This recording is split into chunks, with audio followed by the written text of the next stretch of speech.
So ಇದನ್ನ ನಂಬಲು ಆಗ್ತಿಲ್ಲ. ಘಟನೆ ನಂತರ ಫೋಟೋ ತೆಗೆಸ್ಕೊಂಡಿದ್ರ, ಕೊಲೆ ಮಾಡಿ ಇಂತಹ ಫೋಟೋ ತೆಗೆದುಕೊಳ್ಳೋದಕ್ಕೆ ಸಾಧ್ಯನಾ? ನೋಡಿ, ಸೇಮ್ ಪ್ರಶ್ನೆ ಇಲ್ಲಿ ಬಂದಿದೆ. ನಾವು ಚರ್ಚೆ ಮಾಡ್ತಾ ಇದ್ವಿ ಇದೇ ವಿಚಾರವಾಗಿ.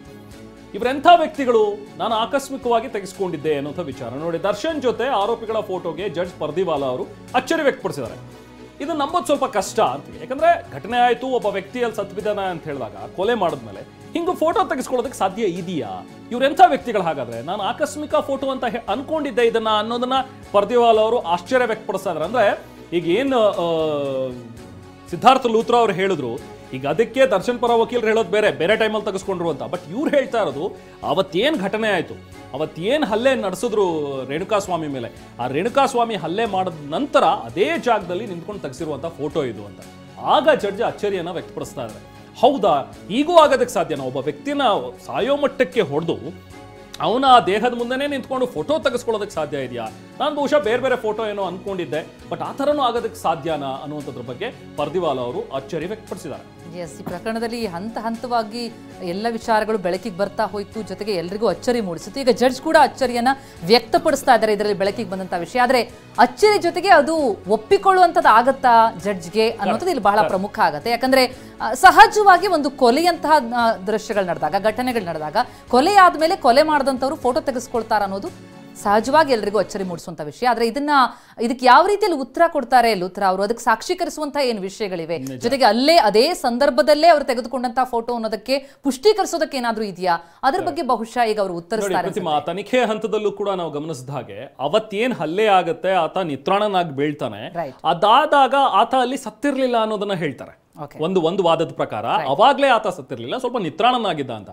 ಆ ಟೈಮಲ್ಲಿ ದರ್ಶನ್ ಅಲ್ಲಿಂದ ಹೊರಟು ಬಿಡ್ತಾರೆ. ಹೊರಟು ಆದ್ಮೇಲೆ ಅವ್ರು ಬೇರೆ ಕಡೆ ಕೂತಿದ್ದಾಗ ಅವ್ರಿಗೆ ಮೆಸೇಜ್ ಬರುತ್ತೆ ಅನ್ನೋದು ಕೂಡ ಒಂದು ವಾದ ಇದೆ. ಎಸ್, ಇಲ್ಲಿ ನಾವು ಗಮನಿಸ್ತಾ ಇದ್ದೀವಿ ಅಂದ್ರೆ ಫ್ಯಾನ್ ವಿಚಾರಕ್ಕೆ ಸಂಬಂಧಪಟ್ಟಂತೆ, ಅಂದ್ರೆ ಇವರು ಈ ಆರೋಪಿ ಏನಿದ್ದಾನೆ, ಆರೋಪಿ ಬಹಳ ದೊಡ್ಡ ಹೆಸರು ಮಾಡಿದಂತಹ ಒಬ್ಬ ವ್ಯಕ್ತಿ, ಆತನಿಗೆ ಅಭಿಮಾನಿಗಳಿದ್ದಾರೆ, ಕಿರಣ್ ಪುನೀತ್ ಫ್ಯಾನ್ಗಳಾಗಿದ್ದಾರೆ. ಯಾಕೆ ಹೇಳಿಕೆ ನೀಡಿದ್ರು ಅಂದ್ರೆ ಇಲ್ಲಿ ಪ್ರಶ್ನೆ ಮಾಡ್ತಾ ಇದ್ದಾರೆ. ಕಿರಣ್ ಪುನೀತ್ ಶೆಡ್ನ ಕೆಲಸಗಾರರು, ಇವರೆಲ್ಲ ಕಲ್ಟ್ ಅಭಿಮಾನಿಗಳು, ಯಾವುದಕ್ಕೂ ಹೆಸೋದಿಲ್ಲ. ಅಂದ್ರೆ ಅಭಿಮಾನ ಯಾವ ರೀತಿಯಲ್ಲಿ ಇದೆ, ಅವರ ಪರವಾಗಿ ಯಾಕೆ ನಿಲ್ತಾರೆ, ಒಂದು ಕೊಲೆಯಂತ ಒಂದು ಘಟನೆ ನಡೆದಾಗ್ಲೂ ಕೂಡ ಈ ತಂಡದ ಜೊತೆ ಹೇಗೆ ನಿಂತರು ಅಂತಂದ್ರೆ ಅವರು ಅಂತ ಕಟ್ಟರ ಅಭಿಮಾನಿಗಳು ಅನ್ನೋದನ್ನ ಇಲ್ಲಿ ಪ್ರತಿಪಾದಿಸಲಾಗ್ತಾ ಇದೆ. ಪ್ರಶ್ನೆ ಮಾಡಿದ್ದಾರೆ, ಅಭಿಮಾನಿಗಳು ಅಂತಂದ್ರೆ ಏನರ್ಥ? ಅಷ್ಟಾಗಿದ್ದಕ್ಕೆ ಅವರು ಹೇಳಿಕೆ ಕೊಟ್ಬಿಟ್ರ, ಬರೀ ಫ್ಯಾನ್ಸ್ ಅಂತ ಅಂದ್ಬಿಟ್ರೆ ಯಾಕೆ ಹೇಳಿಕೆ ಕೊಟ್ರು ಅಂತ ದರ್ಶನ್ ವಿರುದ್ಧವಾಗಿ ಹೆಂಗ್ ಬರಕ್ ಸಾಧ್ಯ ಅನ್ನೋದು. ಈಗ ಇವರು ಸಾಕ್ಷ್ಯಗಳು ಅಂತ ಹೇಳಿ ಮಾಡ್ಕೊಂಡಿದಾರಲ್ಲ ಇಬ್ರು ಕೂಡ, ಇವ್ರ ಹತ್ರ ತಗೊಂಡಿದ್ದಾರೆ. ದರ್ಶನ್ ಬಂದ್ರು, ದರ್ಶನ್ ಹೊಡೆದ್ರು ಅನ್ನುವಂಥ ಒಂದು ಹೇಳಿಕೆಯನ್ನ ನೀವು ತಗೊಂಡಿದ್ರಿ. ಇವ್ರು ಕಲ್ಟ್ ಅಭಿಮಾನಿಗಳು ಅಂತ ಹೇಳ್ತಾ ಇದ್ರಿ. ಫ್ಯಾನ್ಗಳಾಗಿದ್ರೆ ಅದು ಹೇಗೆ ಇವ್ರ ವಿರುದ್ಧವಾಗಿ ಹೇಳಿಕೆಯನ್ನ ಕೊಟ್ಟರು ಅನ್ನೋದು ಜಡ್ಜ್ ಕೇಳಿರುವಂತಹ ಒಂದು ಪ್ರಶ್ನೆ. ಅದಕ್ಕೆ ಲೂಥ್ರಾ ಹೇಳ್ತಾ ಇರೋದು, ಇವರ ಅಭಿಮಾನಿಗಳು ನಿಜ, ಬಟ್ ಯಾವುದಕ್ಕೂ ಹೇಸೋದಿಲ್ಲ, ಹಾಗೆ ಅಲ್ಲಿ ಕೆಲಸಗಾರರಾಗಿದ್ರು ಅವರು ಅನ್ನುವಂಥದ್ದನ್ನ ಈಗ ಸಿದ್ಧಾರ್ಥ ಲೂಥ್ರಾ ಅವರು ವಾದ ಮಂಡನೆಯಲ್ಲಿ ಹೇಳ್ತಾ ಇದ್ದಾರೆ. ಸೊ ಹೀಗೆ ಪ್ರತಿಯೊಂದು ಅವ್ರು ಕೊಡುವಂಥ ಸಾಕ್ಷ್ಯಗಳ ಹೇಳಿಕೆಗಳಿಗೂ ಕೂಡ ಜಡ್ಜ್ ಪ್ರಶ್ನೆ ಮಾಡ್ತಾ ಇದ್ದಾರೆ.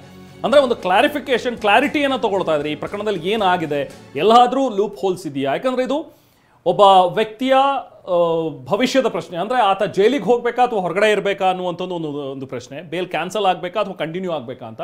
ಸೊ ಹಾಗಾಗಿ ಕೆಲವೊಂದಷ್ಟು ಸುದೀರ್ಘವಾದಂತಹ ವಿಚಾರಣೆ ನಡೀತಾ ಇರುವಂತದನ್ನ ನೋಡ್ತಾ ಇದ್ದೀವಿ. ಈಗ ಇದಾದ ನಂತರ ಮತ್ತೆ ಸಿದ್ಧಾರ್ಥ ದವೆ ಅವರು ವಾದ ಮಂಡಿಸ್ತಾರೆ. ಅವ್ರು ಏನ್ ಪೂರಕವಾದಂತಹ ವಿಚಾರಗಳು, ಈಗ ಏನ್ ಇವರೆಲ್ಲ ಹೇಳಿದಾರ, ಸಾಕ್ಷ್ಯಗಳ ಬಗ್ಗೆ ಹೇಳಿದ್ದಾರೆ, ಸಾಕ್ಷ್ಯಗಳು ಕೊಟ್ಟಿರುವಂತಹ ಹೇಳಿಕೆ ಹೇಳಿದ್ದಾರೆ, ಅದನ್ನ ಹೇಗೆ ಕೌಂಟರ್ ಮಾಡ್ತಾರೆ ಅನ್ನೋದನ್ನ ನೋಡ್ಬೇಕು. ಎಸ್, ಹಾಗೆ ಕೊನೆ ಪ್ರಶ್ನೆ ಅಂತ ಕೇಳ್ತಿದ್ದಾರೆ ಜಡ್ಜ್.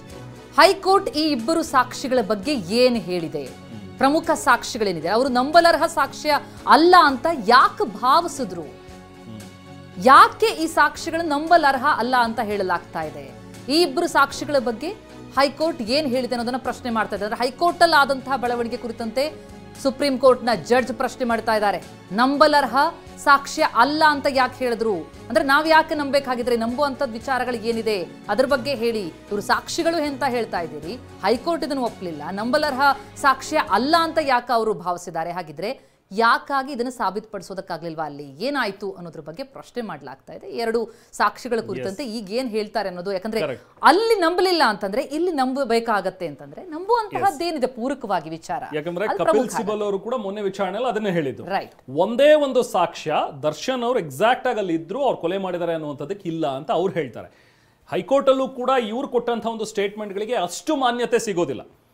ಒಂದು ವೇಳೆ ಹೈಕೋರ್ಟ್ನಲ್ಲೇ ಇದಕ್ಕೆ ನಂಬಲರ್ಹ ಅನ್ನುವಂಥದ್ದು ಅಂದಿದ್ರೆ ಬೇಲ್ ಯಾಕೆ ಸಿಕ್ತಿತ್ತು ಅನ್ನೋದು ಕೂಡ ಒಂದು ಪ್ರಶ್ನೆ. ಅಂದ್ರೆ ದರ್ಶನ್ ಅಲ್ಲಿ ಇದ್ರು ಅನ್ನೋದಕ್ಕೆ ಇವರಿಬ್ಬರ ಸಾಕ್ಷಿನ ಸಾಕಾಗತ್ತಲ್ಲ. ಅಲ್ಲ, ಇವ್ರು ಹೇಳ್ತಾ ಇದಾರೆ ಬಂದಿದ್ರು ಹೊಡೆದ್ರು ಅನ್ನೋದನ್ನು ಹೇಳ್ತಾ ಇದಾರೆ ಅಂದ್ಮೇಲೆ ಯಾಕೆ ಇದನ್ನ ಪರಿಗಣನೆಗೆ ತೆಗೆದುಕೊಂಡಿಲ್ಲ ಹಾಗಾದ್ರೆ ಹೈಕೋರ್ಟ್ ಅನ್ನುವಂಥದ್ದನ್ನ ಈಗ ಪರ್ದಿವಾಲಾ ಅವರು ಪ್ರಶ್ನೆಯನ್ನ ಮಾಡ್ತಾ ಇದಾರೆ ನ್ಯಾಯಮೂರ್ತಿಗಳು. ಅದನ್ನ ಹೇಳಿದ್ರು. ಅಂದ್ರೆ ಈಗ ಈ ಸಾಕ್ಷಿಗಳ ಕುರಿತಂತೆ ಟ್ರಯಲ್ ಕೋರ್ಟ್ ನಲ್ಲಿ ಆ ವಿಚಾರ ಬರುತ್ತೆ, ಅದು ನಂಬಬೇಕೋ ಬೇಡವೋ ಅಂತಾನು ಅಂದ್ರು. ಆದ್ರೆ ಹೈಕೋರ್ಟ್ ಯಾಕೆ ಇದನ್ನ ನಂಬಲಿಲ್ಲ ಕೂಡ ಪ್ರಶ್ನೆ ಮಾಡ್ತಿದ್ದಾರೆ. ಇದಕ್ಕೆ ಏನ್ ಉತ್ತರ ಬರುತ್ತೆ ಅನ್ನೋದು ಬಹಳ ಪ್ರಮುಖ ಆಗತ್ತೆ. ಈಗ ಒಂದೊಂದೇ ವಿಷಯವನ್ನ ಹೇಳ್ತಾ ಹೋಗಿದ್ದಾರೆ ಸಿದ್ಧಾರ್ಥ ಲೂಥ್ರಾ ಅವರು. ಆದ್ರೆ ಅದನ್ನ ಕೋರ್ಟ್ ಹೇಗ್ ಪರಿಗಣಿಸುತ್ತೆ, ಅದು ನಂಬುವಂತಹ ಸಾಕ್ಷಿಗಳಾಗಿದೆಯಾ, ಆ ಸಾಕ್ಷಿಗಳ ಹೇಳಿಕೆ ಜೊತೆಗೆ ಸಮಂತಾ ಅವರ ಹೇಳಿಕೆ, ಹಾಗೆ ಸಿಕ್ಕಂತಹ ಫೋಟೋ, ಇವೆಲ್ಲವೂ ಕೂಡ ಅಲ್ಲಿ ಪ್ರಮುಖವಾದ ಅಂಶಗಳಾಗಿದೆ.